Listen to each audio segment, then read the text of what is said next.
Broadcasting the information the mainstream media won't touch. This is The Richie Allen Show in association with DavidIcke.com. Right, welcome to this pretty special and very unique programme. It's me, of course, Richie, with you.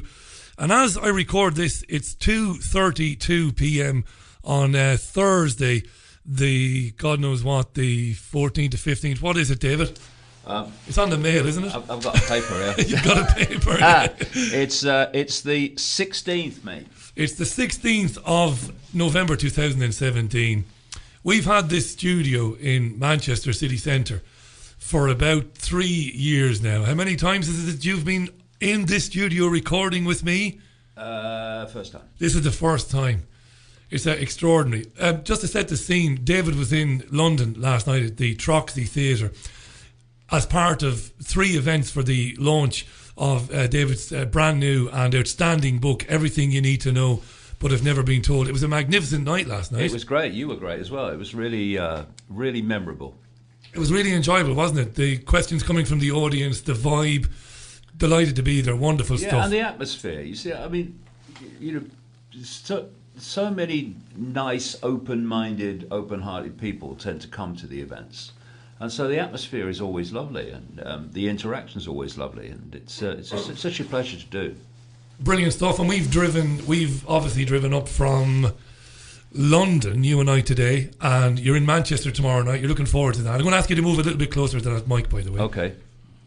Yeah, so Manchester tomorrow, Friday night. You're looking forward to that? Yes, absolutely. Manchester is a place that, from my information, has always been very open. Even in the bad old days when virtually no one wanted to know, there was always more interest in Manchester than in most other places. So I always love coming here. I've read the book. I suppose I know other people were given the book to review. I talked a little bit about it last night on stage at the Troxy. It's always difficult for me because some people will say, oh, well, you know, you love David, you work with David, you're bound to say this and you're bound to say that. I'm not bound to say anything. And my integrity and my word is very important to me. Nothing will appear in print this year or next year or the year after like that book, mate. It is outstanding. Again, it's like going up a level every time, from the perception deception to phantom self, in how you're connecting dots, as you would say, bringing all these events that are happening on planet Earth to bear, scrutinising them and explaining where it's all going. It's a magnificent read, and I can't recommend it highly enough. So congratulations on that. I mean that. It's brilliant. Well, that's most very kind. But what happens is, the more that you know, the more that you see what is interesting against what is fundamentally important. And so what I've done with the book is pull together the fundamentally important. And of course, it leads along a road that eventually takes us to the Devil's Playground in Silicon Valley. Because, you know, as each of the books has its own personality, it has its own emphasis. But together they are a journey. They are a reflection of my journey. And obviously, as each one has followed the other, the path has moved and the direction, it becomes clearer. And in this one, it's as clear as you can get so far, where the epicenter of human control is being created, and that's Silicon Valley. Not that necessarily the center of power is in Silicon Valley. That's coming from other areas like the Pentagon and the Secret Society network. But where it's playing out is Silicon Valley, for 2 reasons. One, that they are, of course, the driving force behind the connection of the human brain, the human mind, to artificial intelligence, which is the holy grail of human control and where it's been leading to all along. And on the other side, of course, you have the control increasingly out of Silicon Valley of what people can see and what they can't see. So in the same tiny area, and I've been there a few times, passed through it. It's by American standards a very small area, and yet out of there is coming the driving force to basically end humanity as we know it through transhumanist technology and artificial intelligence. And of course, through Google and Google-owned YouTube and Facebook and all these others, Twitter increasingly, you're seeing the algorithmic censorship of what people can see and hear, and the control of what people can see and hear. And those two things are absolutely the epicenter of where this whole long story of human control has been heading, and we're looking it in the eye now. Which is where the urgency comes from in the book, because I did mention yesterday, and I mentioned on the show during the week as well, there's a real palpable sense of urgency in the book. Your books are always urgent because it's always been unfolding quickly. But the events we're seeing transpiring now, you touched on the censorship there. We might talk more about that in a minute. Yeah. It's a rate of knots now, David, isn't it? It's sped up to the point that it's... and you used to say to me, as it becomes more apparent to people, it will increase in velocity. That's why there's such a palpable sense of urgency and determinism in the book, I think. Yeah, I think there's an urgency on both sides of this. There is an urgency in the book, as I said in London at the Troxy last night. It's not a don't panic, Mr. Mannering kind of, what are we going to do? Oh, my God. But it's an urgency in terms of what we have to do and what we have to see now, not tomorrow, not the next day, now. But there's an urgency also on the other side of this, which is those seeking to impose this control. And again, one of the things I talked about last night was the fact that over the years I've been saying that there'll come a time when all that's been hidden and has been manipulated under the radar will have to break the surface where it can be seen, for a simple reason. If you want to transform human society into a certain way, into a certain image, then you've got to actually do that at some point.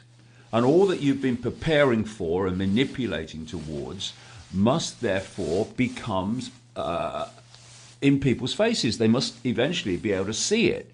Now, that is a dangerous time, obviously, because they've reached the point where this society is starting to break the surface where we can see it, but it's a great danger to them.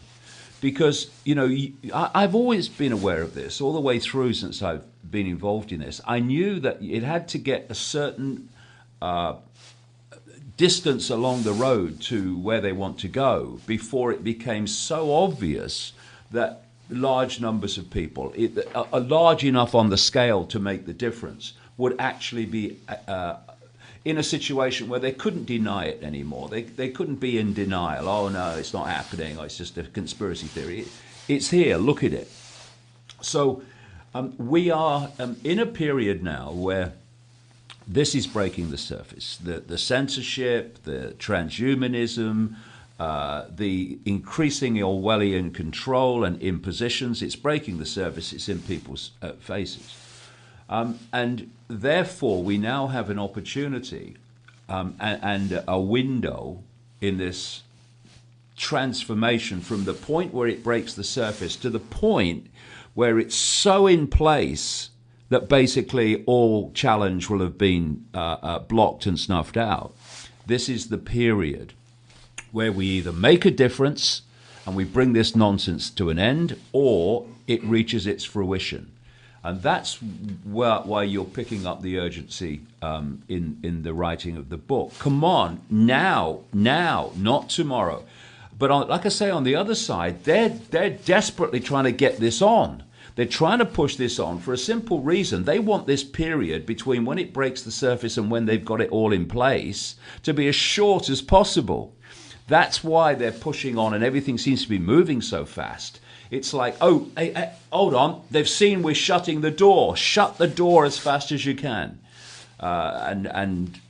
You know, the job of people like you, me, and other people involved in this is to make it very clear that the door is closing and why and how, and also to alert people to different stages of this, so we slow the process down as best we can. So they're shutting this symbolic door a lot less fast than they really like to, because of the exposure of what this thing in isolation here, and this thing in isolation here, and this thing in isolation here are actually going towards and creating. If you put all those things together and see it as one momentum, one movement, one direction, instead of a series of random events, connecting the dots, of course, is the way that's described. So we're in a very, very important time, and an urgent time, when we have to get our act together here, big time, fast. And I am encouraged. I mean,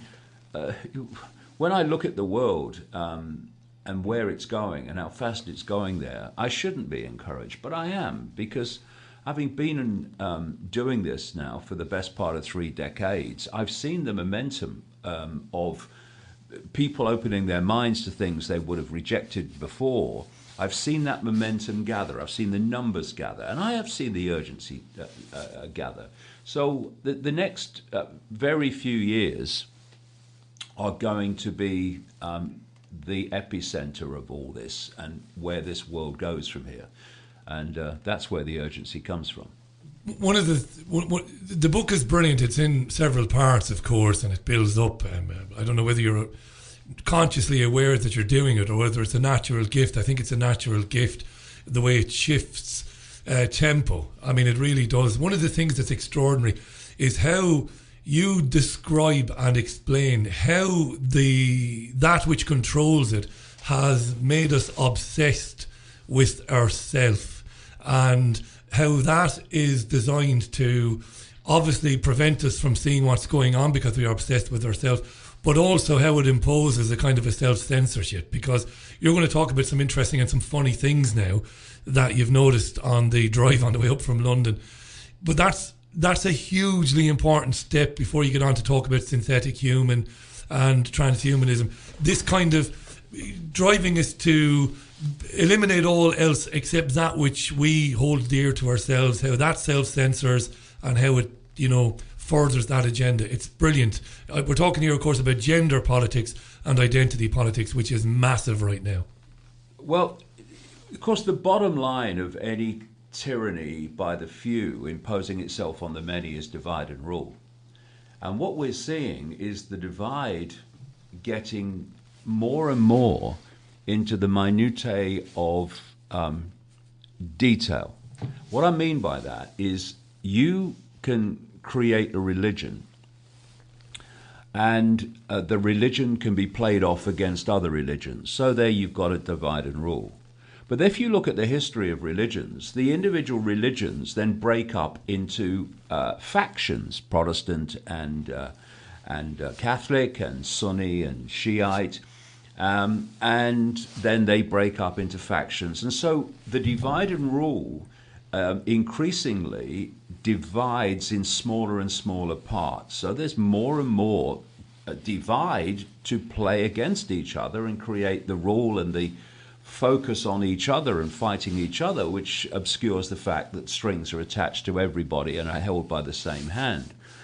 And then you've got male and female, and there's two groups that you can manipulate to play off against each other, divide and rule. And then you start to break up the male and female into smaller groups, just like the religions, like fractal patterns. And now we've got so many different, minute, detailed descriptions of different sexualities. I mean, it's unbelievable. As I've said, all LBG, all this stuff. I've said in the book, with 26 letters in the alphabet, they haven't even started yet. It's just crazy. But what's happening?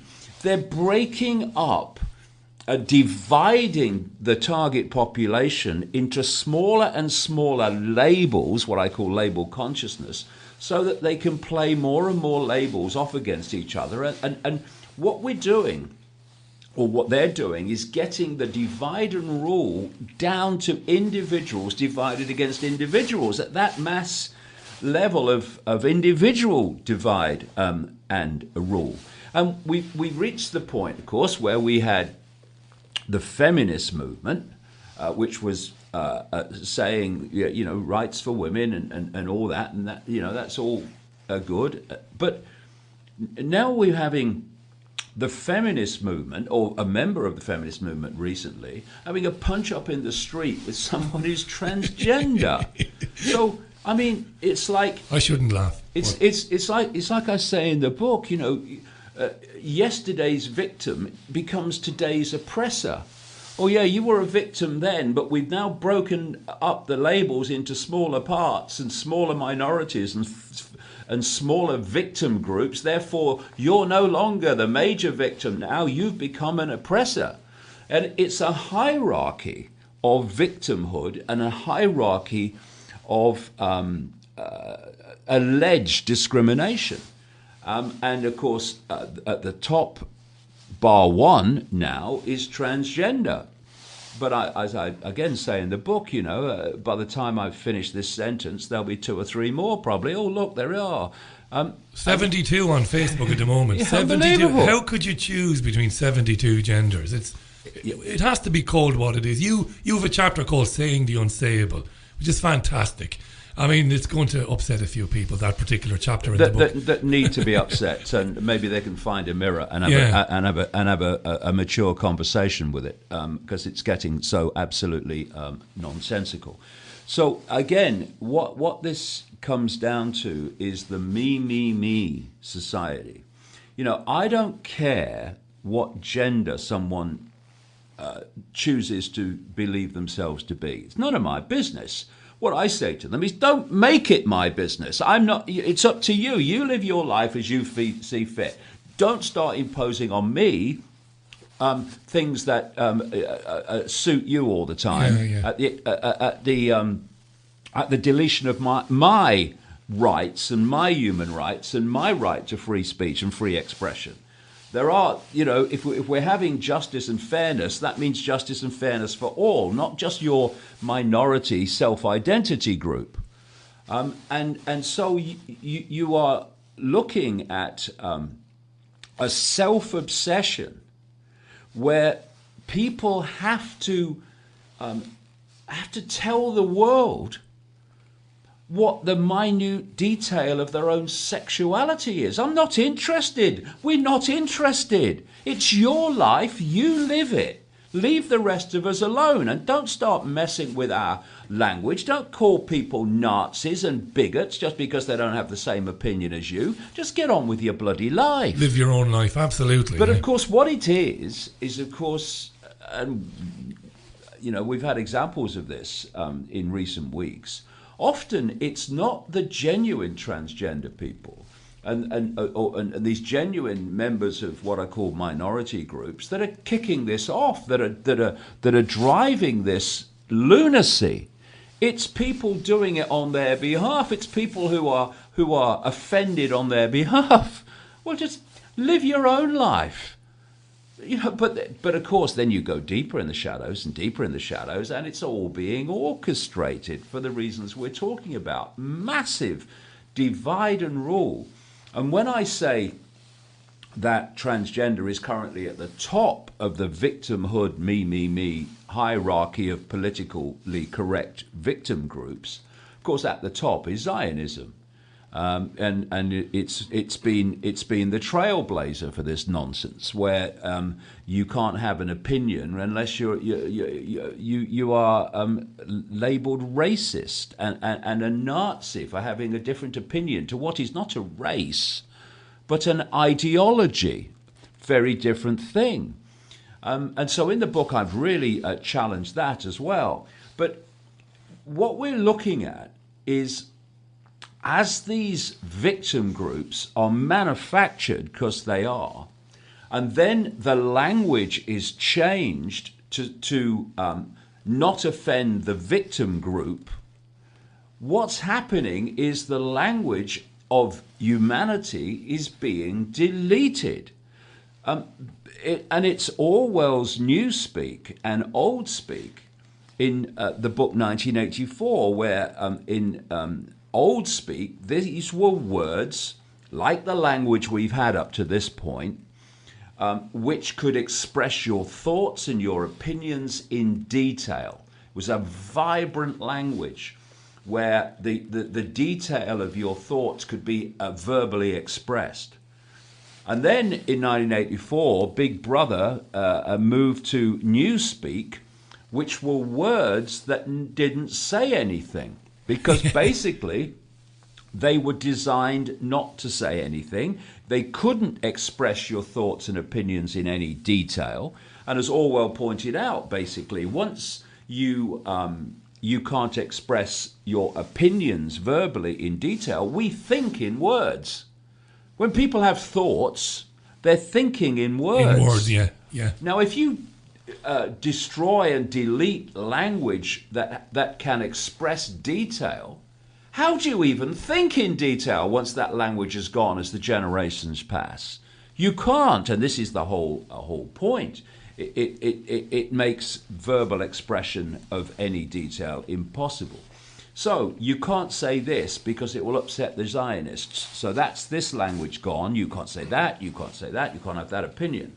Okay, transgender. Okay, there's loads of words being taken. Even mum and dad and boy and girl being taken out of circulation. Can't say that anymore.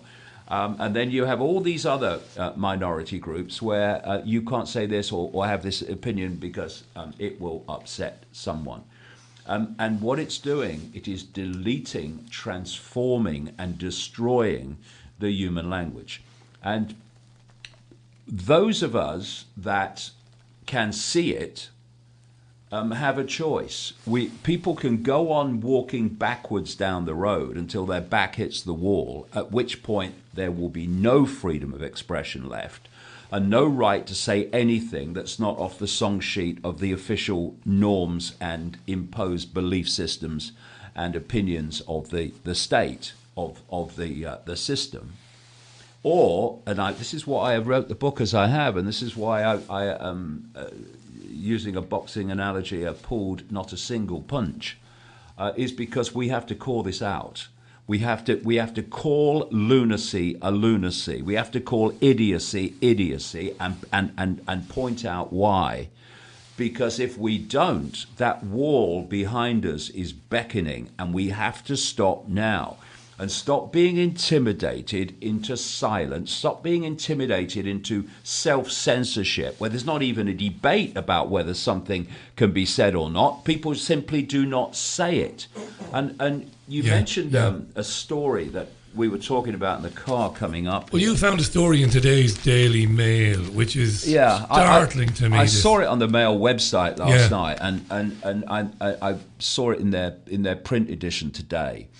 Did you call me manful? It's sexist. Top surgeon is made to apologise after trying to praise father for bringing his daughter to hospital. Okay, this is the surgeon they're talking about. He meant to praise a young patient's father, but his choice of words has landed a consultant in hot water. Colin Bailey said Billy Martin had manfully stepped in to take his daughter to an appointment when his wife Jo was ill. But the couple condemned the paediatric surgeon's comment in a letter as sexist and were so angry they posted it on social media. This is what the consultant wrote. Unfortunately, her mum, the girl, could not be at the clinic visit today as she has not been well, and the father stepped in manfully. The couple from Chorley, Lancashire, claim they could not imagine him using womanfully in the same context. Go and live in frickin' Gaza. Go and live in Syria. Go and live in Libya. And tell me what upset means. This is the level of lunacy we have reached now. where whether someone says manfully, it wasn't meaning any harm. It's a word that was often used. And manfully stepped in. Okay, you might say, oh, right, well, they wouldn't say womanfully, would you? Okay, that's the comment. But, fair enough, yeah. But to throw a paddy like they have thrown, where she's saying it made me feel guilty because I could not attend, and it was like they were pointing it out. No, he wasn't, you idiot. Morons, yes. And we have a situation now where people have been so manipulated to be upset and offended by the most the most innocuous thing, that you can see the divide and rule coming down to this minutiae level I'm talking about, where now a surgeon who should be concentrating on his job of treating the child, including their child, is going to be going through this constant mental gymnastics of whether he's going to put a word out of place in a bloody letter to people. You know, in the same way you've got this stuff in Westminster about the abuse of women, genuine abuse of women. Absolutely, we need to deal with that. And big time, but a lot of that is obscured by the lumping in to genuine abuse of what is just a joke or a bit of what we call banter. And it was summed up for me by a member of Parliament who said recently, I will never hug a woman again, basically who was not my wife, for fear. I will only shake their hand from now on. And what is that doing? It's driving people apart. It's dividing us. And that's what is going on in every single area of human discourse and human interaction. Different factions, now down to the individual level, are being driven apart. And if people can be upset at someone saying manfully in a letter, I mean, isn't what's happening to their daughter rather more important? And the guy's competence at his job, his ability to do it. Say in this he story, was great. They say in this story that you know, the treatment was fine. Well, and the visit went well. Isn't that all that really matters? Not whether someone says manfully or whatever. It's just a frickin' word. And as I've said in the book, you know, I'm offended. Well, choose not to be. It's that simple. Because in the end, whether people are offended or not is not even the work of the person who says something to them. It's whether they accept being offended by what is said. Therefore, when you choose not to be offended, you're taking your power back. Because you're controlling your life by choosing not to be offended by an idiot. Or even not so in this case. We would have thought, wouldn't we? I mean, you've been a journalist for decades. God love you, Icke. You've been writing and covering the media for many, many, many years. When you read a headline like that, I mean, the headline was written about manfully, but if you read a headline that a hospital official offended a family, you're expecting something like, you know, he called them some awful name, or he spat at them, or he swore at them. This is, and you said to me some years ago, we did a program in Spain, and I remember you said that there is an energy exchange between people when people spend time with one another and their guards are down and they're not defensive. There's this auric field you talk about, this energy flow between people, which is healthy for people. You just said a minute ago that people are going to self-censor, not put their arm on a colleague's shoulder to say, hey, well done, you know, that report you did, great stuff, or, you know, a hug or a squeeze because of what might the consequences be. And that is interrupting the energy flow. That's what you're getting at. Absolutely. What you've got is the language is destroying verbal discourse, and the fear of being called sexist or sexual harassment is destroying the physical discourse, like giving someone a hug. And of course, the main driver of this is that they have released a virulent virus on the human race called Be a Victim. The victim virus, I'll call it that. And when you are contaminated or you pick up the victim virus, to maintain your sense of victimhood, you have to find more and more and constant reasons to feel victimized, to feel offended. And so what happens is more and more mild, ridiculous, innocuous things offend you because you need your fix. It literally is. You go into victimhood cold turkey. No one said anything to me today that's offended me. Oh, thank God! I've just got a letter. It says mentally. Oh God, I've got me fix. It is mental illness. It is a psychological disease, and what it does, of course, is then obscure real discrimination. In the under the cover of fake discrimination, and basically, I had this thing I used to say years ago.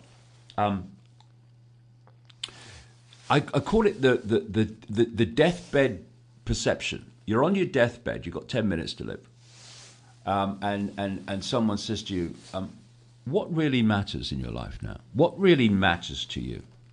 What about that person in 1963 that said that about you? Does it matter now? You know when you went absolutely spare and started screaming in the street at her.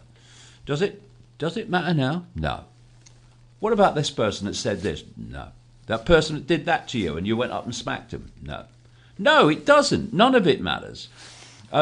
What matters is you see the greater perspective that the only thing that matters is to love each other and to be loved. That's all that really matters. Everything else is detail and diversion. And in this deathbed perception symbology, you then say to the person, well, actually, you're not going to die in 10 minutes. So now live the rest of your life with the mentality that you've just told me. Brilliant, mate. And brilliant. But when someone is in that situation of current generations, and you say to them, did it matter that your pronouns weren't always what you wanted them to be? You know that time that you walked into this room of people that didn't know you, looking like a woman. Did you do you still think it's important that because you look like a woman, they referred to you as her, when you had decided you were a he? I mean, thinking back now, you've got 10 minutes to live. Was it really important that they said he instead of her when you her instead of he when you look like a woman? Well, no. Not only is it not important now, it wasn't important then. The only person that made it important and the fact that you went and complained about it or whatever was you. You decided that even though you look like a woman, but you've decided you're a man, you have decided that if someone doesn't refer to you as a man, even though you look like a woman, then you've got to complain to someone. You've got to maybe even get them sacked, as some people have been. It's a lunatocracy, is what it is. You've got to get them suspended, like some teachers have been. Teachers being suspended, yeah. I mean, other teachers scared to say anything lest they be suspended. Of course. See, this is the thing. You have to take examples and make examples of people, especially if they're well known.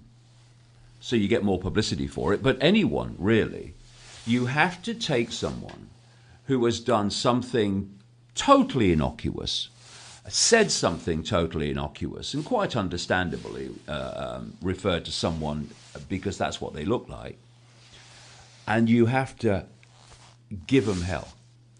Because that says, like you just indicated, Rich, that says to everyone else in that position, this is what happens when you don't refer to people in exactly the minute detail that they have decided they should be addressed with. And so you have this freezing of people where they're terrified to say anything or do anything because they fear the consequences. And what this does, it freezes the flow of discourse. People don't naturally interact and spontaneously respond. They go through the mental preparation before they open their mouth to speak.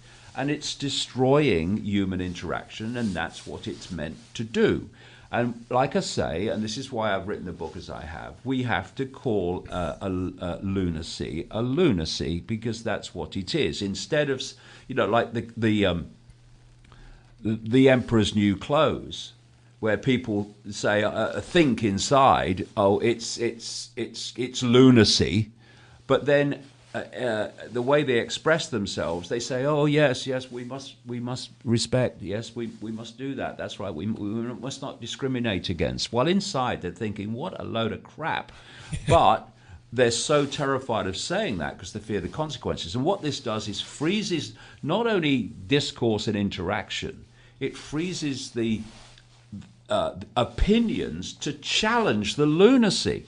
And if we allow lunacy to go unchallenged, the lunacy takes over everything, and that is what we're seeing. That's what this whole manful lunacy is all about. It's got to that level of nonsense, and that is what happens when you do not challenge and call out insanity. And because what happens then? Insanity becomes the norm. We had that story, didn't we, of we covered it. I know DavidIcke.com went big on it. This idea that we'll get cross-dressing folks into this nursery, to read the rhymes just in case those children grow up to be bigots and not understand about diversity. And again, apart from the Mail on Sunday, which, we know what the Mail is, you and I. It's like any other newspaper, but it does more than other papers to kind of show that this lunacy, as you've quite rightly described it, is there. And there's nobody really challenging the silliness of that. And I was thinking, coming up in the car today, you were married to Linda for years. 29, 29 years. You're great friends. I've been with Caroline for 15 years. I have friends who've been with their wives and partners for years. We learned to live with the idiosyncrasies of the people that we lived with. We learned to live with things that annoyed us about them because we realised, well, there's plenty of things that we do that must annoy them as well. And I was listening to you last night on stage and I was thinking, some of these people need to start applying the way that they've come up in their families, where you had to be annoyed by your family and you had to annoy them back, and accept that people are entitled to think differently than you. Doesn't make them bad people. You'll find you have much more in common with them than some silly argument over you are a woman but you feel like a man and he refers to you as she. Well, live with that. Otherwise, you get on with him. He's a good lad, you work together or whatever like that. We need to start learning to live with one another's idiosyncrasies. But you know what I was thinking today? And it's amazing in the book. There's nothing like this book, and there never will be anything like it. This is being imposed on people to break them down, to make it easier to do what? To what's coming next. The synthetic. Yeah, it's all leading in an ever more obviously clear direction, but without seeing that direction, what has happened, for instance, with the transgender explosion and the assault on the language and the assault on free discourse, it just seems crazy in and of itself and unfathomable. And I've had this phrase I've used over many, many years. If it comes out of nowhere and it's suddenly everywhere, it's the program, it's the agenda. Someone's pressed a button on the next stage. And this whole thing about transgender was not talked about until desperately recently. And now, is anything else talked about? What's going on? It's everywhere. And as I've been on this world tour, going around the world, since the summer of 2016, I have this checklist when I go into a country of what the agenda that I set out in the talk, and I go in 4 or 5 days early into a country, and I check through the checklist. Are these things that are in the global plan happening in this particular country? And whether it's Australia or the Balkans or Europe or Scandinavia or North America, the same things are happening. Further forward in some areas than others, but the same checklist gets a tick on it every time. And one of them is transgender. It's everywhere, and people are complaining about it. They are upset about the way their language is being changed now. So it's a global agenda. It's being centrally coordinated, and it is absolutely nothing to do with stopping or perceived discrimination against transgender people. I have a simple philosophy: do what you like, so long as you don't impose it on anyone else. So people's sexuality, their race, their religion, they have every right to pursue it, to believe in it, to self-identify with it. Like I say, it's none of my business. And I'll be the first in line when it comes to calling out discrimination that is genuine. But we have a situation here where this is not about stopping discrimination of people who have genuinely fallen into this point where they think they're in the wrong body, or are somewhere in between, wherever their sexuality they feel is. This is about confusing people, particularly children and the young, about their gender who were not confused before. This is manufactured confusion. This is why this gender fluidity theme is everywhere. In children's television, everywhere you look, you're seeing it. It's because they are preparing, I go into this in the book, they are preparing human perceptions for the no gender human. The idea, in the end, is to transform the human body, if you like, into a synthetic version of the human form. Where they're already doing it, creating synthetic genomes, synthetic blood, synthetic freaking everything. Yeah. And this synthetic human, as predicted in 1932 by Aldous Huxley in Brave New World, will not procreate in the way that humans have procreated before. They will be created, that humans will be created in laboratories, and they will be synthetic bodies instead of the ones that we have now. And therefore, as Huxley talked about, they will be created specifically in castes. There'll be worker castes and other castes to be genetically created for specific tasks, like worker ants. And then there will be the other ruling group that will be a different genetic type. That's the overseers. That's the idea. Yeah. And these synthetic forms are designed to be technologically connected to artificial intelligence. So basically they become vehicles for artificial intelligence, and what we call human now will be gone, and what we call human thought now will be gone. And this is now being openly talked about in the devil's playground of Silicon Valley, because they're trying to sell all this on the basis of taking us into the next stage of human evolution, as they call it, which is to become superhuman because we're attached to AI and all this stuff.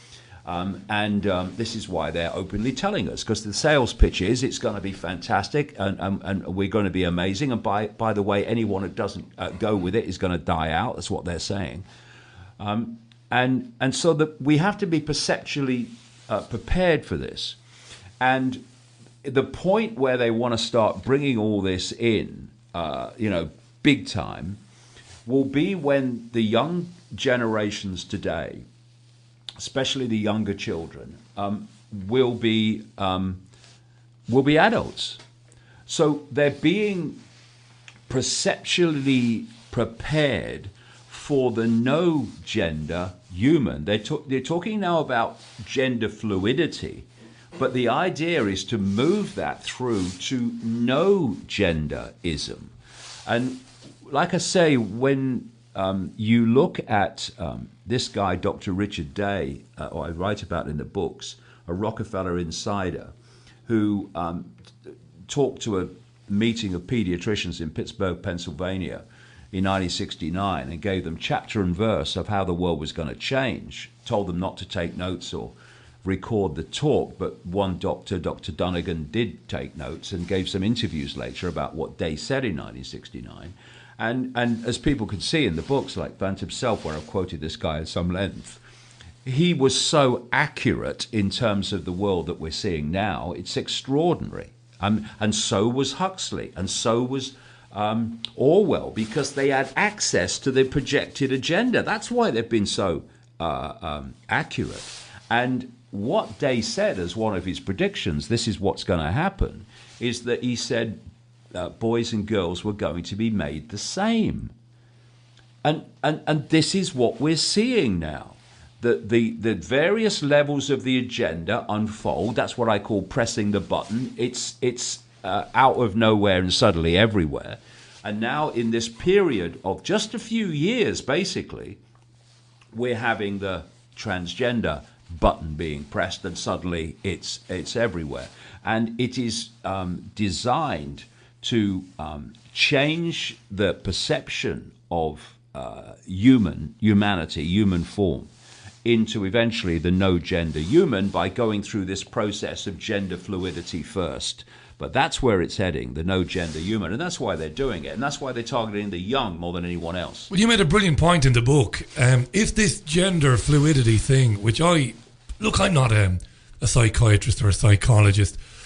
For me, it's a nonsense. It's absolute lunacy, this idea that you can be male and then on Wednesday you can be female. And I'm not being flippant or mocking. This is how it's being described. You make an excellent point. You say quite rightly, if this was a naturally occurring phenomenon, we wouldn't be hearing about it.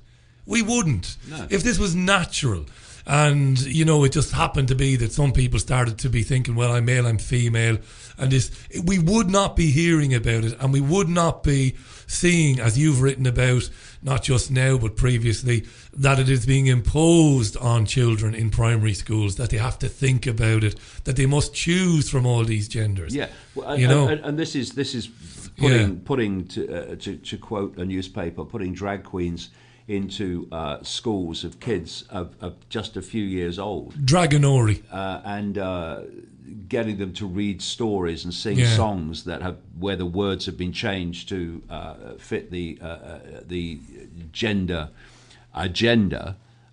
This is what it's all about. It's about confusing children and changing their perception of gender. Now, in the book, I quote a headmaster. Can I say headmaster? Sure, I must say head teacher, mustn't I? Even though he is male. You bigot. I am a bigot. And so he's saying he's at a private school. It costs a lot of money to go to, and he's allowing boys to turn up in skirts, and he's saying that he's responding to this whole gender fluidity thing that's happening. And then he says, until relatively recently, in fact, till a few years ago, no one ever questioned their gender. We never had this problem. Well, has humanity suddenly gone through some genetic change where people are starting to feel that they're in a different gender than they were before? Has the body suddenly gone through some chemical kind of transformation so that to explain all this? No.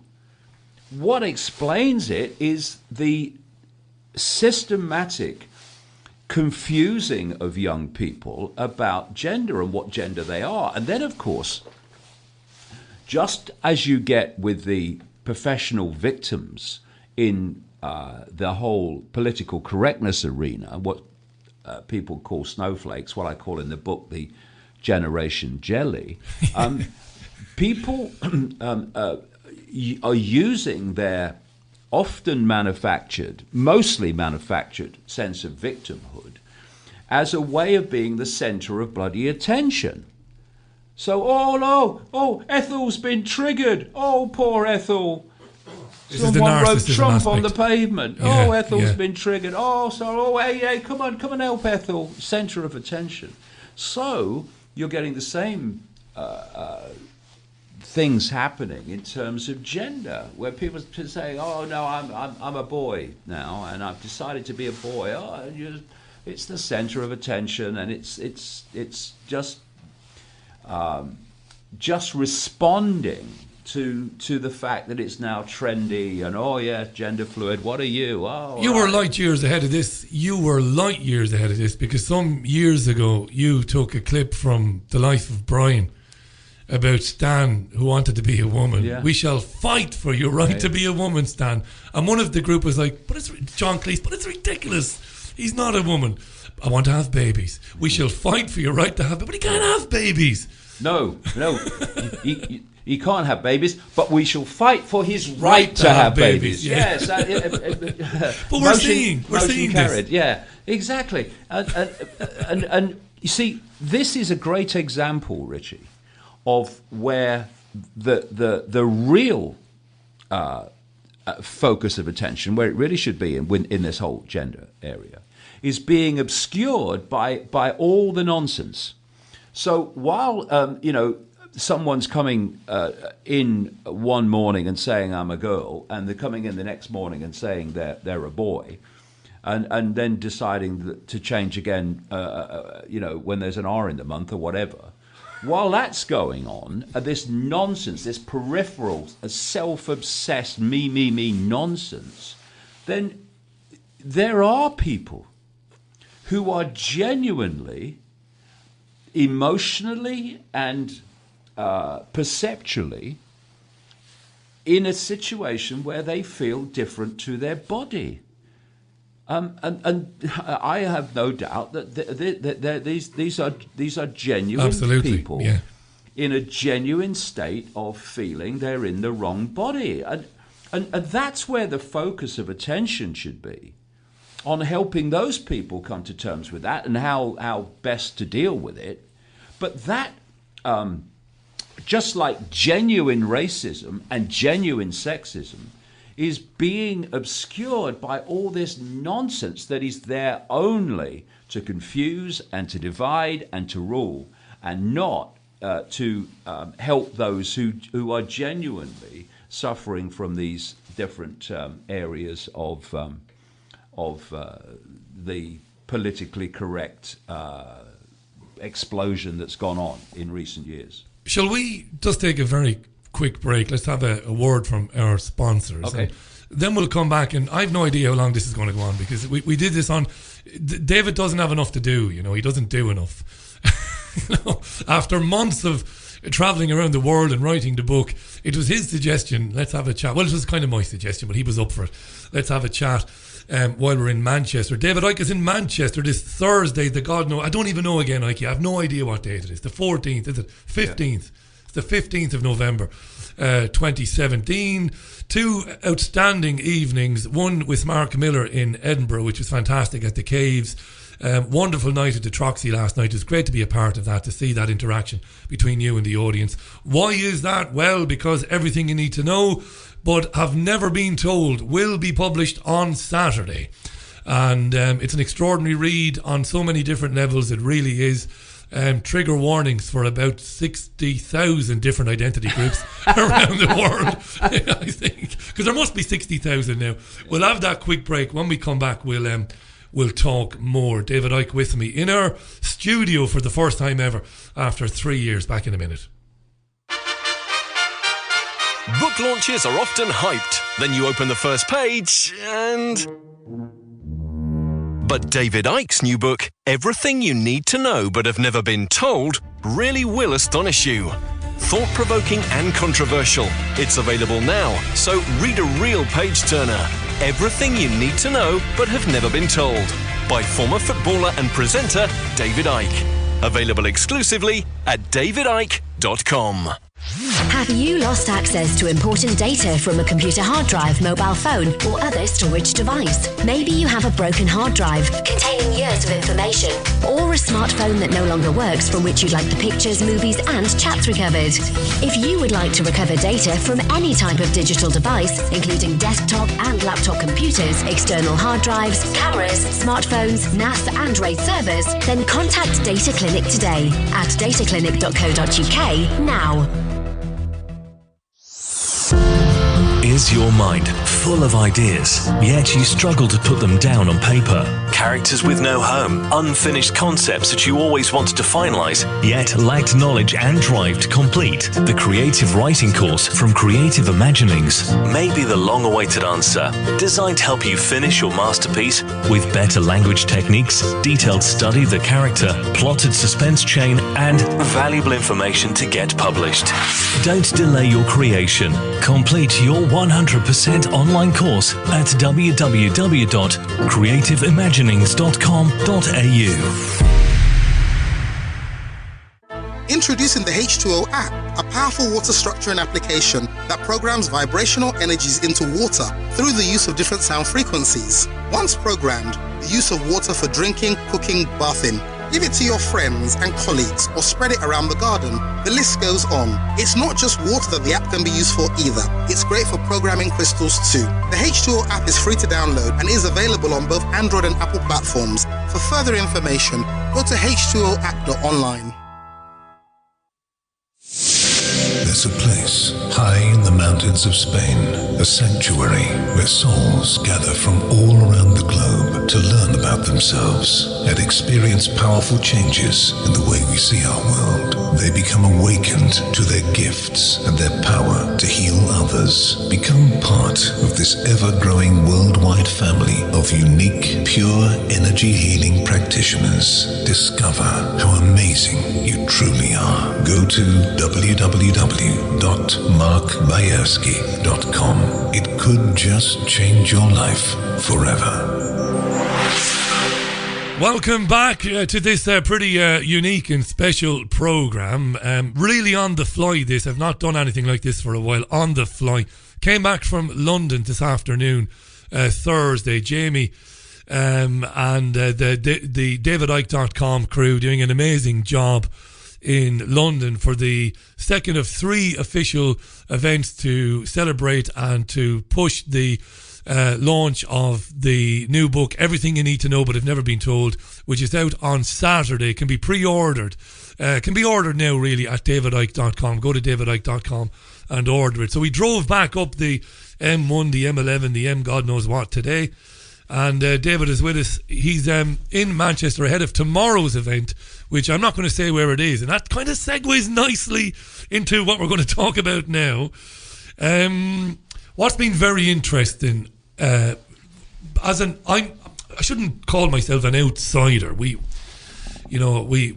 friends and we talk all the time. People know that. There's no point in trying to hide that. But you're very much your own man and you do your own thing. Watching from the outside, the way the personal attacks on you, and again, you've never been anybody to be, A, to even mention that, B, to get bothered by it. You don't spend any time talking about, I'm being attacked. But national newspapers in recent months have been talking about the attempts to silence you, to stop events. The buggers, I could use even stronger language, but I won't. The buggers have been successful, in terms of they've, annoyed you in Canada, but you got the event on anyway.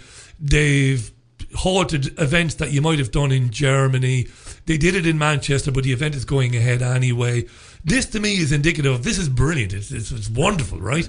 Because it's indicative of the fact that your audience worldwide has grown steadily for 25 years to the point where it's bigger and bigger and bigger and bigger. But these are Zionist lobbying groups in the United Kingdom, and of course it's a perfect time to talk about them, what they've been doing to silence you, let's be honest about it. In a week when they've been, well, Priti Patel, the former International Development Secretary, has been caught out going to Israel on holidays, presumably to take instructions from Benjamin Netanyahu and his government on, things like the Israeli army and stuff like that. And then, of course, the Prince Charles letters written in the 1980s. This is a wonderful time, really. What's going on with all of this? Well, the pennies are dropping that Israel is not just, if you like, a little local difficulty in the Middle East in conflict with the Palestinians, but is actually a global network. And ultimately, you've got the House of Rothschild behind this form of Zionism that I'm talking about, called revisionist Zionism, which was basically created by a guy, Jabotinsky, who believed that imposing the will of the Zionist agenda by violence was fair and the right thing to do. It just happens that his personal assistant was Benjamin Netanyahu's father, who was a vehement, extreme Zionist, and has produced a son in the same mold, who is the current Prime Minister of Israel. Now, if we were looking at just a situation where Israel was in conflict with Palestinians, I would suggest that the way the Palestinians have been treated since the invasion, as I would perceive it, of the Palestinian lands out of Europe after the Second World War, that would be a situation that demanded attention by itself and demanded exposure by itself. But it's more than that. We have a situation where there are networks that answer to this extreme Zionist cabal. I mean, let me put that into context. Depending on how you define what Jewish means, if you take a ballpark figure of what they call core Jewish people that absolutely identify with being Jewish, there's about 15 million of them in the world of 7.5 billion. Then you take away those Jewish people that vehemently oppose Zionism, and that number gets considerably smaller. You then look at the great majority who identify with being Zionists in the sense that they support the existence of Israel, but do not understand what this core, what I will call revisionist Zionism or Rothschild Zionism, is doing in their name. I mean, you've met people in this Manchester area where you've explained what some of these groups are doing, even in this area. Yeah. And the Jewish people in general have no idea. They've never heard of most of them. They've never heard of these groups. Not only that, but don't agree with them. Exactly. So when you then take away, and many of those people who you speak of there will identify with being Zionists because they support the existence of Israel and they associate that with Zionism. And Zionism, by the way, is an ideology. It is a political movement and belief system. It is not a race. That's the point. And so you take those Zionists away who do not know what's being done in their name from that 15 million, and you are left with a dramatically small number of people who are part of what I call secret society Zionism or revisionist Zionism, the violent anything goes version. And the numbers of those in positions of influence and power in America and Britain, etc., is absolutely ridiculous in terms of ratio to positions of power and influence and numbers. Now, this is a fact. I know we live in a post-fact world, but some of us are actually in a factual bubble, if you like. We actually do like facts. We think they matter. So that is a fact. And you look at the chairman and heads of the Federal Reserve in America. There's one Zionist after another, after another, after another, after another.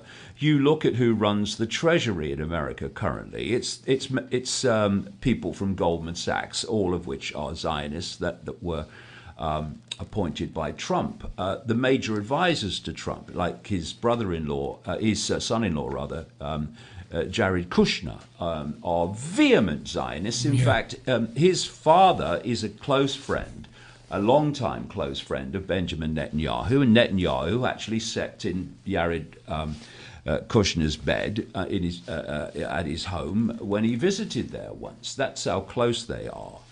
And so it goes on. You go into the Obama administration, as I did in the Perception Deception, and looked at all the Zionist people in the positions of financial power. I looked at all the Zionist people involved before, during, and after 9/11 in the administrations in the key areas. You look at Hollywood, one of the great perceptual, one of the great perceptual programmers of human perception, because anywhere you go in the world, there are the Hollywood movies. You have lots and lots of people getting their version of history from Hollywood movies, which produce a version of historical events that are actually nonsensical but believed to be true by so many people. So it's a great place for perceptual programming. And Hollywood is absolutely controlled by Zionists. Actors and actresses are terrified of calling them out because their careers will be over, but that's the truth. And people like Harvey Weinstein, they're just examples of this. You look at the much of the mainstream media corporations and this massive Zionist influence in those. And then you look into the devil's playground, Silicon Valley, and you have Google created and controlled by Zionists. You have, of course, YouTube, the same, because it's owned by Google. You have Facebook run by Zionists, and so it goes on. And this is why these Silicon Valley organizations are employing people like the ultra-Zionist Anti-Defamation League to advise them on censorship of the internet based on what they call hate speech. And hate speech is defined by anything that suits them and their agenda for people not to hear. So wherever you look, and then again, you look at the example in Britain of the political advisor at the Israeli embassy, who was caught out on camera, secret filming by Al Jazeera, meeting with members of these Friends of Israel organizations within all the major political parties. Something like 80% of Conservative MPs are members of the Conservative Friends of Israel. And what these groups are, and these other attack groups that are trying to silence people like me, they are part of a network to make sure that anything that challenges Zionism and its goals and methods and behavior, or the behavior and actions of Israel, is silenced. That's what it's about. And it's an extreme example of what we were talking about earlier with this, you can't say this, you can't say that. So if you had a political advisor from almost any other embassy apart from Israel and the United States, I'm sure, in Britain, who was caught on camera saying that he wants to these Friends of Israel members that he wants to take out or take down a conservative government minister because of his views on Israel, there would be absolutely outrage. They'd be expelled, wouldn't they, David? Imagine if the advisor at the Russian embassy was caught saying that. They would be thrown out of the country. There'd be a global diplomatic incident, and all that hell would break loose in the political arena. What happened when an Israeli embassy advisor was caught saying that? Nothing. Not an apology. Nothing. Complete silence. Yeah. So what those Al Jazeera programs showed is there is manipulation of British politics. We know it anyway, but it was in our face on film. There is manipulation of British politics out of the Israeli embassy, which is simply, of course, a satellite of the center of the Israeli Zionist web. Then you have a government minister, Priti Patel, the international development minister, who, as you mentioned, goes on holiday to Israel. And while she's there with a major manipulator in this country, was it Lord Pollock? That's the guy, Lord Pollock, who is a major manipulator for Israel in the UK through this Conservative Friends of Israel network. He goes with her. I mean, are you always going to take someone like that on holiday with you? I mean, yeah, okay. And then, just by coincidence, she's on the beach one day having her holiday, and in the next deck chair just happened to be Benjamin Netanyahu. Yeah, so I met him. It was just an accident. Fancy that? Yeah, fancy that. No, of course, it was all planned. And she goes out there. She meets major Israeli officials, politicians, and Netanyahu. And according to reports, she was seeking out financial support to make a run for the conservative leadership. So why would you go to Israel of all places in search of money to run to lead a British political party? Again, then you look at AIPAC in the United States, the America-Israel organization, which is the major, or certainly the next to major, if not major, lobby group in America. In the world, I would say. Yeah, with this massive funding, which leads to it funding political campaigns of people running for Congress, running for the Senate, and therefore getting politicians in America dependent on Israeli funding and Israeli campaigning support, and therefore dependent on Israel. And of course, as Cynthia McKinney, the former congresswoman in America, has said on your show, when you start running for major political office in America, you get asked to sign the pledge to Israel. Sign the pledge, yeah. That you'll always support what is in the best interests of Israel, which is what Israel tells you is in their best interests.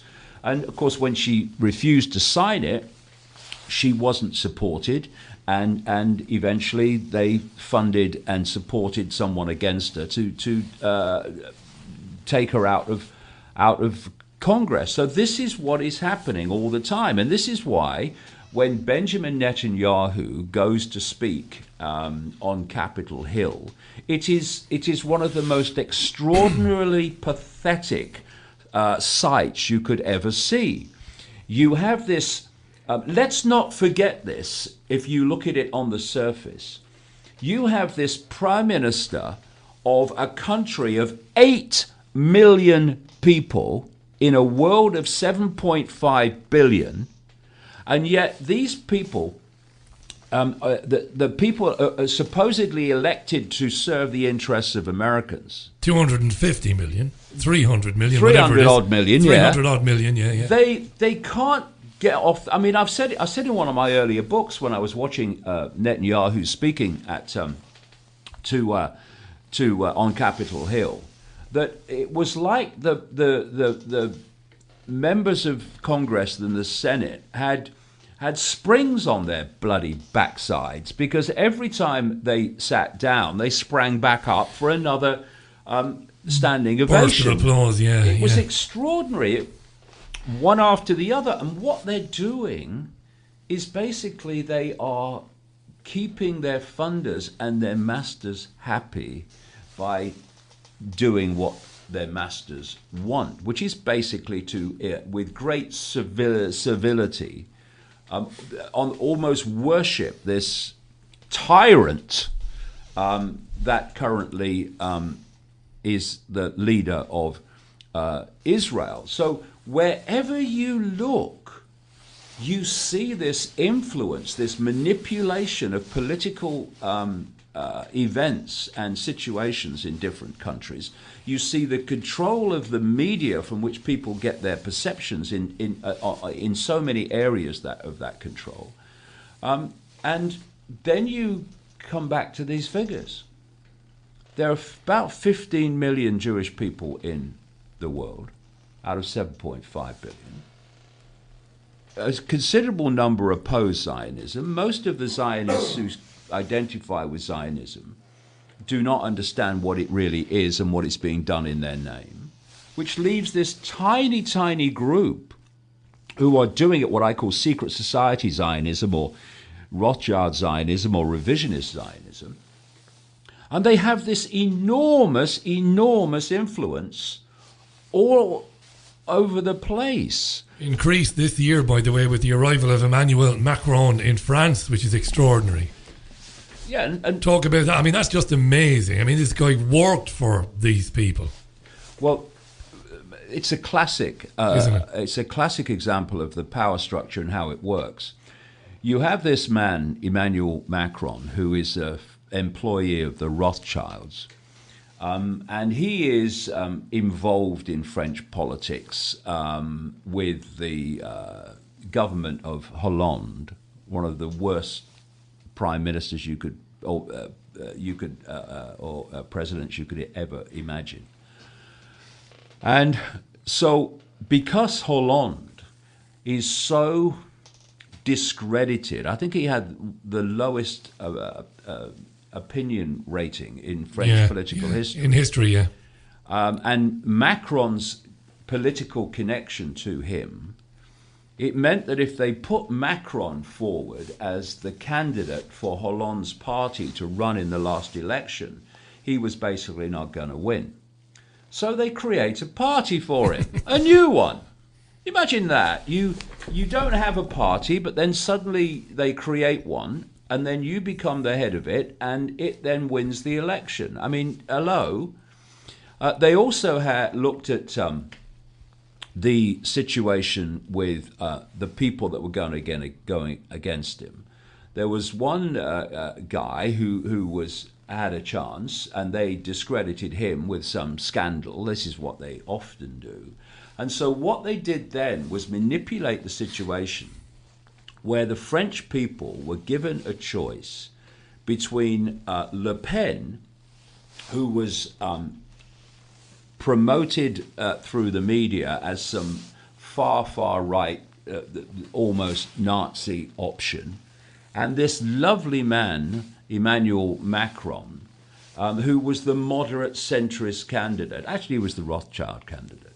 And so by manipulating the polarities, lots of people voted for Macron who would rather not have done, but they thought he was the least offensive, the least of the bad choice to Le Pen, who did all right anyway. But what it meant was that this Rothschild employee was taken from a political non-entity, given his own party, and then through this manipulation made president of France. And of course, one of his first speeches, especially when Netanyahu visited, was to equate criticism of Israel and Zionism with racism against Jewish people, which is what they've been working towards all along. So when you deal in facts and you expose the facts of Zionist manipulation, you are a racist and must be silenced. Now, what comes then, Rich, as you know, is these attack dog groups, most of which are tiny in actually the numbers. One man and his dog, usually. Yeah. But seem to have access to the inner corridors. Why? Because they are connected to the embassies in the countries, like the British embassy. So like the Israeli embassy in Britain. And their job is to seek out anyone who is using facts to expose this manipulation and brand them racist so that they destroy their ability to be heard. And that is what is happening. And I take it as a compliment, frankly, that they are so desperate to silence me, because they must be saying something right. And what happens is people become intimidated by it, venues become intimidated by it, and they pull events when these people tell them what I'm going to say when I'm not, and never have, and the venues pull the event, not even after consulting me and saying, is it true that you're going to say this? In which case I'd say, well, I haven't said it before, so I think there's fair chance I'm not going to say it now. Yeah. And so you had efforts right up to 24 hours before to get the Troxy in London this week to cancel the event and destroy the evening of all the people who'd made all their arrangements. They couldn't give a damn about anyone else. And we did the event, which apparently it was going to be this virulent anti-Semitic... yeah. Was the word Jewish or Zionism mentioned once in the evening? I don't think so. Once, no, not at all. Right? No. But then you go on to the next venue and they try again and they try again and try again. And this is why we don't put the names of the venues out anymore. Which drives me mad, by the way. I know, but I understand it, but it drives me mad. Yeah, but it does two things. First of all, it drives them mad, trying to work out where we're going. But what it also does is it emphasizes this vehement, disgusting, arrogant attack on the basic right to freedom of expression. Indeed, the right, in the case of these people, the right not to say what they're claiming I'll say. Yeah, this is the irony. Ridiculously ironic, How ironic. We're going to ban him for what he's not going to say. But we're claiming he says, so therefore that's enough to get the venue to pull. What part of we are infinite awareness, we are everything that ever was or is possible or ever could be, and identifying with race is ultimately silly because this is what we are. What part of that did they not understand? Well, this is the interesting thing here, Richard. This is the staggering inversion. Is what I'm saying is that what we are, what the eternal I is a state of awareness, a state of being aware. It can be a minute state of awareness, it can be expanded awareness, it's just a choice, which comes down to self-identity and perception. I'm saying that what we identify with in terms of race, of color, of religion, of culture, of gender, all of this stuff, is not who we are, it's what we're experiencing. What we are different points of attention within the same infinite state of awareness. And you cannot have a more ultimately non-racial philosophy than that, or non-discriminatory explanation or perception of that. because I'm saying that whether you call yourself Jew or Islam or Catholic white or whatever, yeah. or you know, whatever gender, you are the same, ultimately, the same infinite awareness that I am and everyone else is. And we get caught in self-identifying with what we are experiencing and believing it to be what we are. What we are is the awareness that's having that experience. And so here you have, and again, in this world is inverted beyond belief, you have a situation where someone with that philosophy, the ultimate non-racist philosophy, non-sexist philosophy, is called racist by people who are absolutely obsessed with race. And let's be honest, they are racist to the bone in terms of their standing. Listen, I know you might slightly disagree with me on this. These are people who stood over the carpet bombing of Palestine in 2014 and the open air prison. You know, you've been writing about this for years. Their tolerance of that is by its definition racism, real racism. It's okay to do that to these people.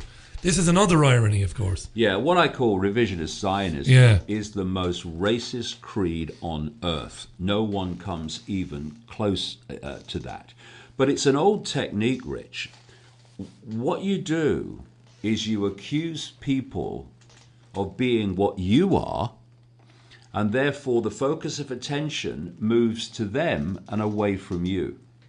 And we have a situation which I find so sickening, so disgusting, whereby those who suffered in Nazi Germany, who genuinely suffered in Nazi Germany, are being used by these people, exploited by these people, to promote and advance their own agenda today, and to exploit the suffering of the Nazi era to silence people for your own agenda today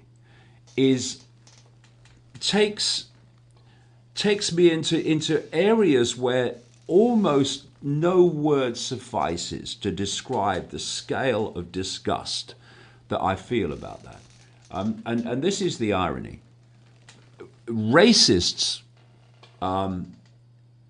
pointing the finger and calling non-racist racists. It's exactly the same theme which you see all through society now, of people like Antifa, who claim to be of the left, who, while acting like fascists, try to dub everyone that disagrees with them a fascist. It's the same principle, the same theme.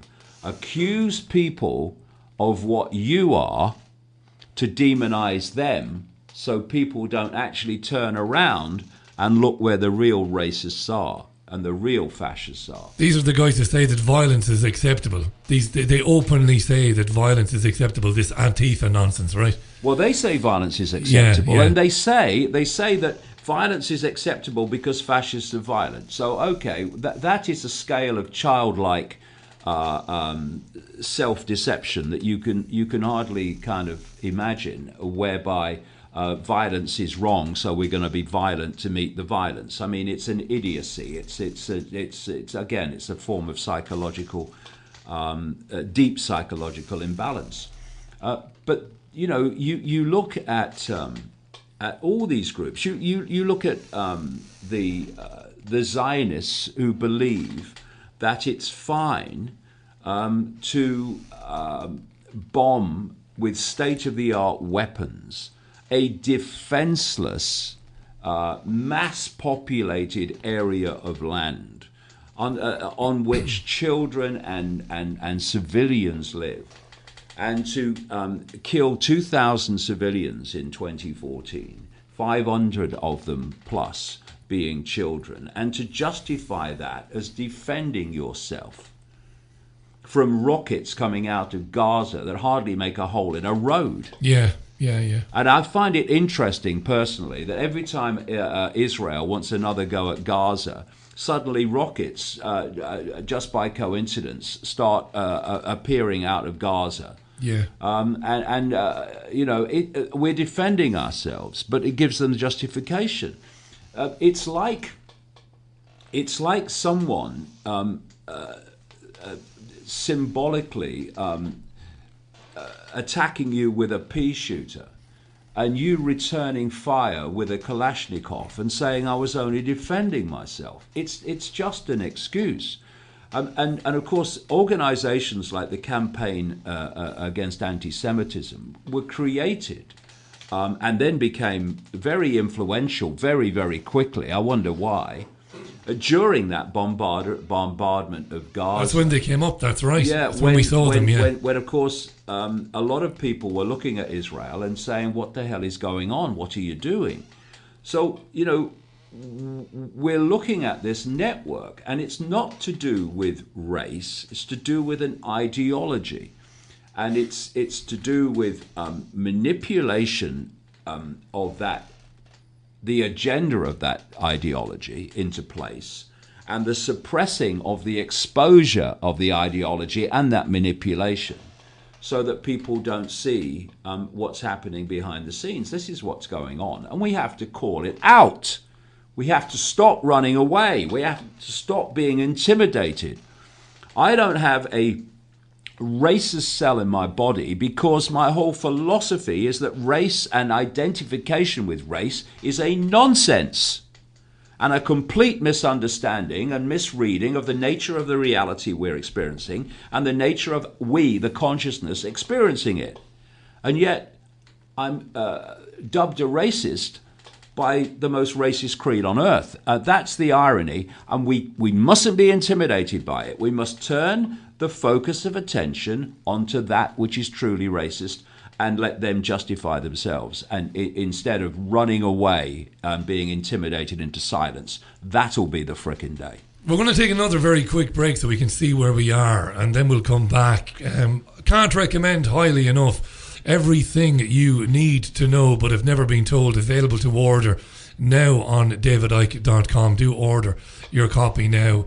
It's incredibly, I think it's $12.99 on the site, I think, or something like that. I mean that's a steal, that. I mean, it is. It's 700 pages of hard-hitting journalism. Do you remember journalism? Do you remember we used to have journalism when people would put together facts and develop a story? Do you remember that? We used to have that some time ago. This is a manual for would-be budding journalists. This connecting of dots, everything you need to know but have never been told. Very quick break. Back in a minute with David Icke. Good stuff. Back in a minute. Book launches are often hyped. Then you open the first page and... But David Icke's new book, Everything You Need to Know But Have Never Been Told, really will astonish you. Thought-provoking and controversial. It's available now, so read a real page-turner. Everything You Need to Know But Have Never Been Told, by former footballer and presenter David Icke. Available exclusively at davidicke.com. Have you lost access to important data from a computer hard drive, mobile phone, or other storage device? Maybe you have a broken hard drive containing years of information, or a smartphone that no longer works from which you'd like the pictures, movies, and chats recovered. If you would like to recover data from any type of digital device, including desktop and laptop computers, external hard drives, cameras, smartphones, NAS, and RAID servers, then contact Data Clinic today at dataclinic.co.uk now. There's a place high in the mountains of Spain, a sanctuary where souls gather from all around the globe to learn about themselves and experience powerful changes in the way we see our world. They become awakened to their gifts and their power to heal others. Become part of this ever-growing worldwide family of unique, pure energy healing practitioners. Discover how amazing you truly are. Go to www.markbayerski.com. It could just change your life forever.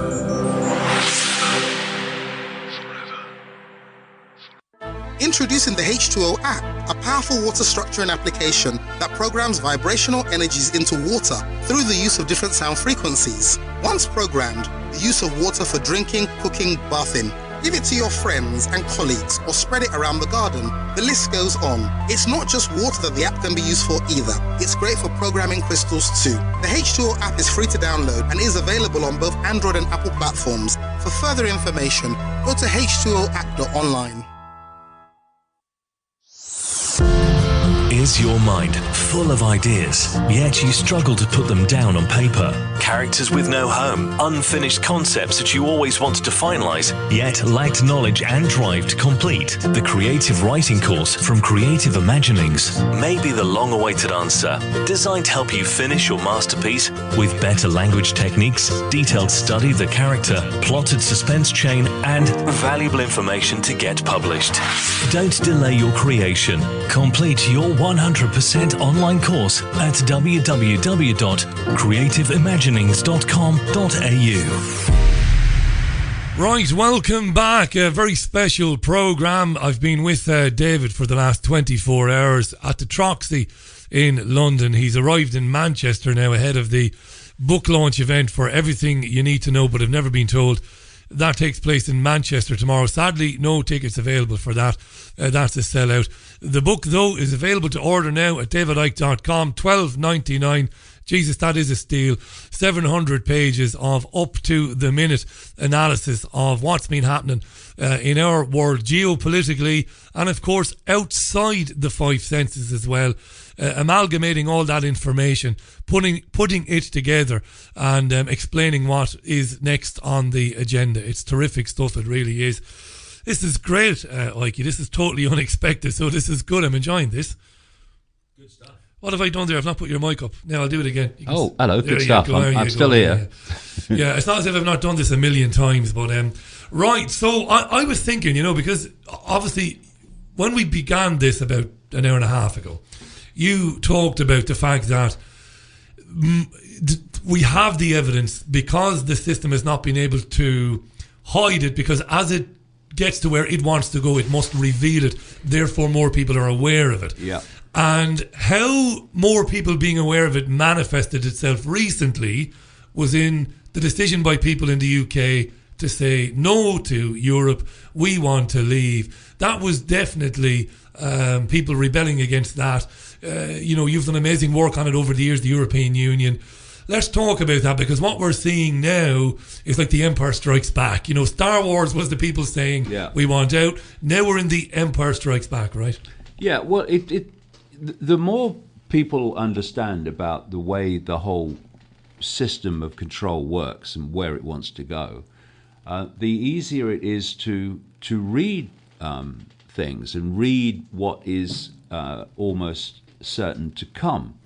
So you have an agenda in Europe which is for the centralization of power across the whole of Europe in the hands of unelected bureaucrats in Brussels, who are themselves controlled by the hidden hand that works through them.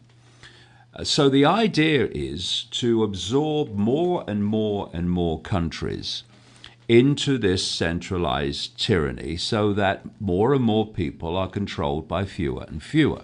That's the agenda. So when, by a series of circumstances which they did not predict, Britain voted to come out, that was against this agenda in a very big way. So on the morning, within an hour or less of the Brexit vote, I posted on the internet that this is just the start. It's great to see this result, brilliant to see this result. Well, this is just the start, because these people are not going to go quietly. Because the agenda is not to let anyone go, especially a country like Britain. It's to absorb more. So it was obvious that everything was going to be tried to stop it happening. And so we have had the slowing down of the process that has been done on purpose. And then we've had the manipulation and undermining of the Brexit process out of Brussels. And we've also had, working together, of course, the undermining of the Brexit process among those of the political class, left, right, and conservative, or left, right, and centre, rather, that don't want Brexit to happen because the political class is supportive of an institution in which national sovereignty is being deleted by the week, by the month, and they are saying that the European Union that is doing that is a good thing, while complaining that they're not being given the right in the sovereign parliament to decide ultimately whether we have a Brexit or not. And you've got these people who are trying to get control of the final Brexit vote to be in the hands of Parliament, because they know they can then have the final say to stop it. And they're using the need for a sovereign Parliament to make that decision when they support the institution in Brussels that has been deleting the power of a sovereign Parliament since we joined, thanks to the paedophile and Satanist Edward Heath, in the early 1970s. So it's totally spurious. And so you look at people like Jeremy Corbyn and these people in the Labour Party. Jeremy Corbyn, for much of his, if not all of his political career, has spoken out against the European Union. Now he's leader of the Labour Party. He didn't come out against it during the campaign. And he's saying things like he wants assurances from the government that they'll agree to this, and assurances that they'll agree to that. And then there's other people saying, wanting assurances that we're going to stay in the single market. Delay. Delay. And also, as someone rightly pointed out in a parliamentary debate I was watching the other day, words to the effect of, if you're in a negotiation and you go into a car showroom and you say to the salesman, I am not leaving this showroom without buying a car off you, i.e. we are going to stay in the single market, or we're not going to leave without a trade deal, then is that salesman going to give you a good deal? No, he's going to say, well, I've got the control, the power here, because this guy's he's going to buy the car anyway. But if you say, well, I've looked at a series of cars and I've come in here and I want you to give me the best deal you can before I decide if I'm going to buy one here or somewhere else, then the guy's going to give you a deal, because he knows that there is an alternative you have, which is walking out of the showroom without buying a car from him.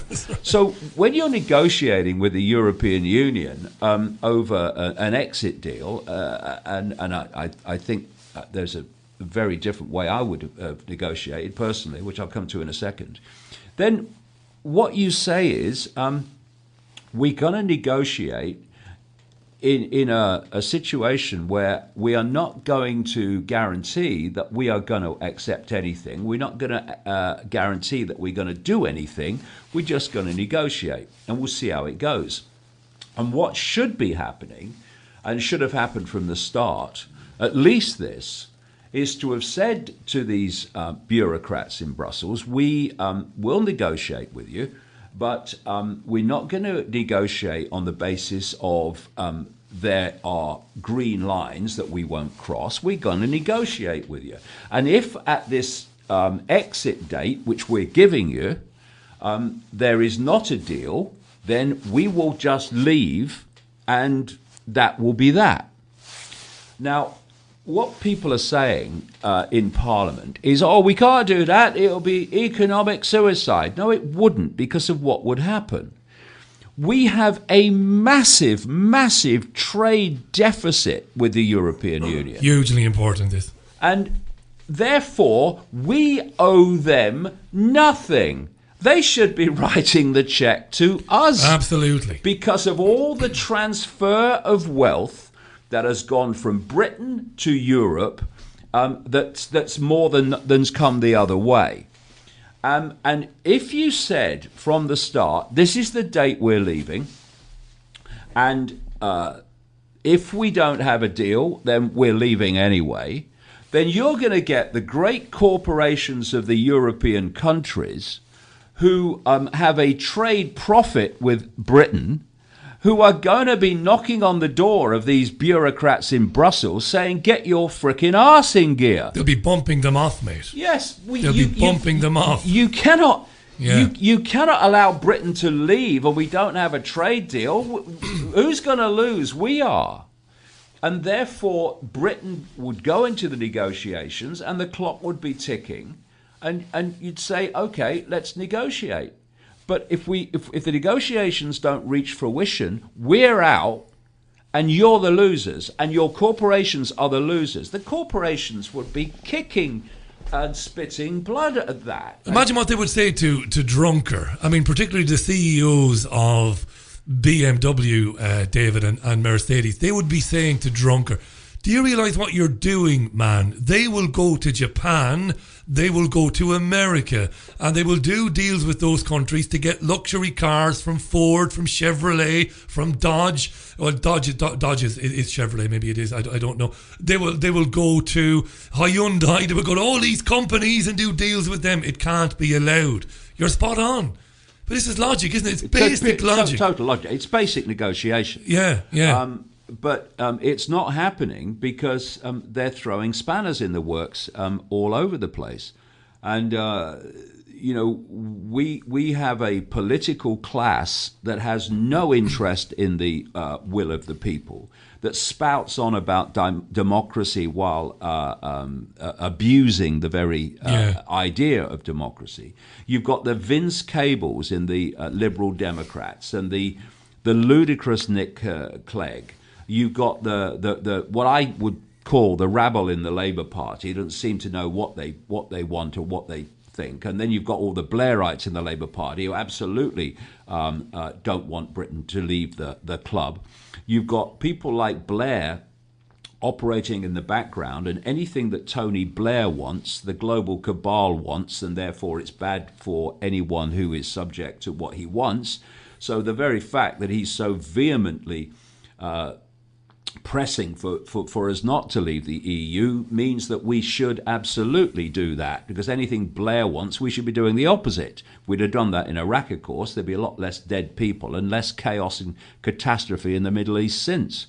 And it's all the usual suspects that are trying to muddy the waters, slow it down, and make sure it doesn't happen. Why? Because they are servants of the system. And they're massive liars, David, aren't they? Lord Kerr was the guy who drafted Article 50. I mean, he's a pathological liar.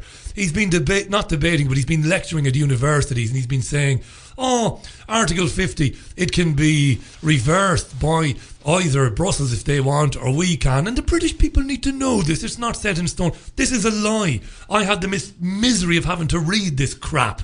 It is explicit in its language. Once Article 50 is triggered, there must be a negotiation done in 2 years. If there isn't terms agreed, that country leaves immediately at the end of the 2 years. Now the liars are telling people that white is black and black is white. And outside of davidicke.com, outside of one or two of the men and women who come on our programme, nobody else is calling out these lies. Nobody is saying in the media, listen, this is crap. We go and that's it, we're gone, job done, Drives me mad, this. Well, the idea that in a world of so many people and so many countries and so many markets that we can't exist without being controlled by bureaucrats in Brussels is absolutely insane. But it's this fear of the unknown, which is pressured and manipulated, that people feel that you can't exist and make your own decisions with your own borders anymore. There's got to be some supernatural national control system.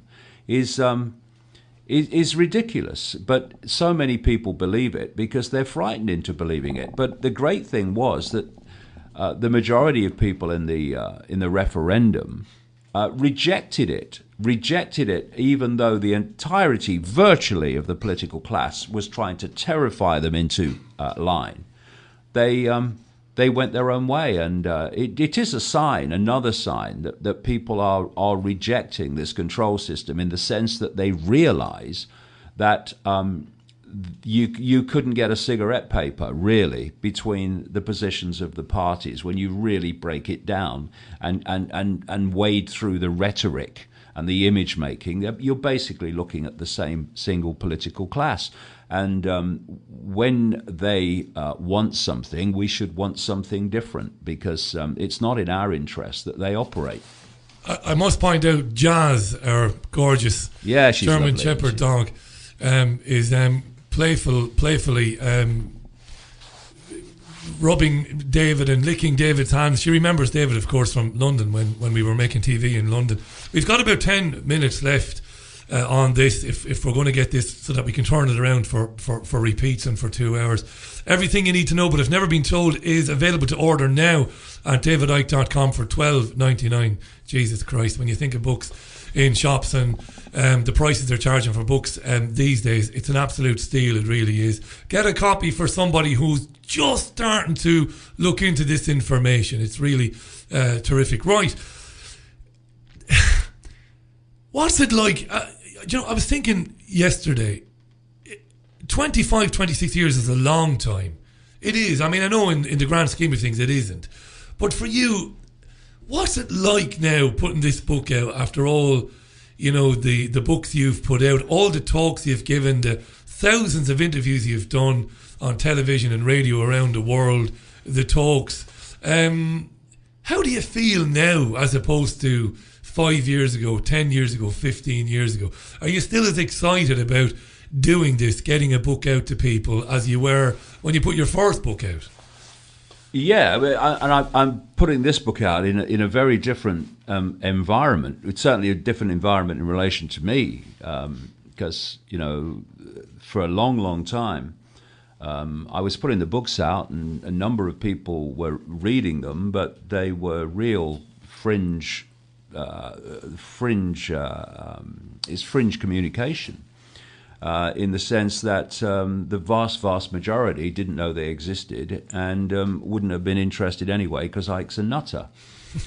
So it's a very different environment now, where people from all directions and all areas of society are starting to look at this information, come to the events, go to the videos on YouTube. And I've had a number of experiences as I've gone through this week of people coming up to me in the street in different situations, who were very, very kind in what they said and about the information, who were from so many different walks of life and backgrounds. I was walking through the security at Edinburgh Airport, and this security man came over and had a chat. He was a white Scottish man, and then I bought a fridge magnet from duty free. I went to pay for that. You love your fridge magnets. I have one for everywhere we've been in the last 18 months on my fridge. It gets harder and harder to open the door. Yeah, you've been everywhere, yeah. And there was what appeared to be a Sikh man with the turban and the beard and a big Scottish accent, and he said, "Oh, I watched the videos and what have you." And then this day goes on, and more people from different walks of life were stopping me in the shopping mall and what have you, and I just kind of. It was a day which kind of just put into my face how all the different aspects of society, different belief systems, different religions, different cultures, were actually looking at this information. I found that extremely encouraging, because that's what we need to do, Richie. These different groups that are given labels called religions, belief systems, genders, whatever. we've got to put the fault lines down, and we've got to come together and realise that we're all in this. We're all in the gun sights of this manipulation. And if we don't come together and realise that actually we have a common cause here, whatever label we give ourselves, including, Jewish people, who I supposed to be blaming for everything, we need to come together and realise that these are just labels. These are just temporary experiences, and come together and realise that actually there is a common cause here, and there is a common goal, which is enslaving all of us, and enslaving all our children and all our grandchildren on an even greater scale than we have now. And if we do that, we've got a chance, because it's the fault lines of division, where the population is set at war with itself, that allows the few holding the strings of the different groups to impose their will upon all of us. It really is time we need maturity. And just, you see, if you look at the way something is going and you don't like it, well, isn't it a better a way to respond to that, to go the other way? Yeah. So let's look again, as we come to a conclusion of what we kind of talked about some time ago, the way that different groups, whether it's sexual groups or religious groups or racial groups within the human family, are being broken up and divided in smaller and smaller groups, down to the individuals being divided against individuals. That is what they want to happen. That is how they plan to get what they want. So what we should be doing is not finding a solution. The solution is looking at us in the face. It's to go the other way and to heal the divisions through respect. I mean, it's a simple thing. I respect your right to have an opinion. Now, if we're going to live in a balanced, fair society and a coherent society, then you need to respect my right to have my opinion. And we can debate it, and other people can then decide what opinion they choose to think is most valid. And we have discourse. Once you start saying, you cannot say this because it upsets me, you've created immediately a situation where some force now has the power to decide what can be said and what cannot be said. There are laws that deal with things like urging people to be violent, urging people to attack this house or this group, incitement to violence. There are laws dealing with this. But we shouldn't, so when it's said, there are laws to deal with it. But if you start snuffing out opinion before it's been expressed, then you are in very, very dangerous territory. And we're in that territory now. If I have an opinion, I completely respect your right to have a different opinion. End of story. What the heck could be wrong with that? What is wrong with that, from the system's point of view, is that means alternative opinions and alternative views and explanations to what they want the target population to believe can be circulated. That's why we have censorship on the basis of this can be said, but not that. It's purely about control. And we break that. We break that wall of censorship by refusing to be silenced, by refusing to be censored, and by respecting everyone's right to an opinion, even though we may disagree with it. It's brilliant. Get everything you need to know but have never been told. Looking forward to tomorrow night, mate, in Manchester. I can't wait for that. Thank you so much for that. Brilliant day. Thanks, yesterday. Richie. That was a real off the cuff. Wasn't it? Make it up as you go along. It was great. It was brilliant.